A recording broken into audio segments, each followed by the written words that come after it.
Ini dia nasi goreng teri cabai hijau dari Solaria guys. Karena lama banget nggak makan nasi goreng, jadi langsung aja kita makan di Solaria.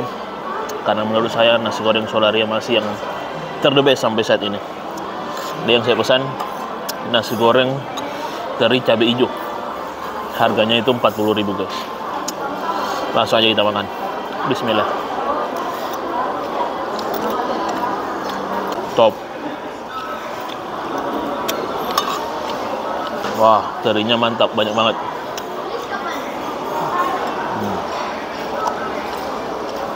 Ini ada fishball juga yang saya pesan.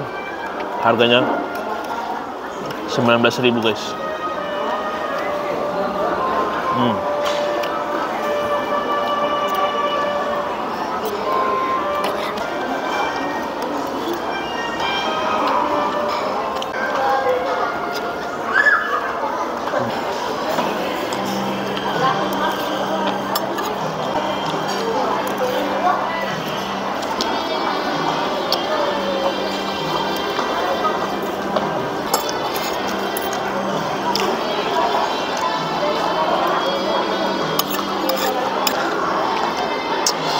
Wah, mantap guys.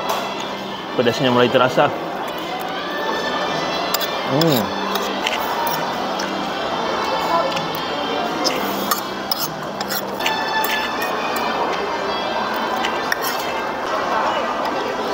Suapan terakhir buat kalian.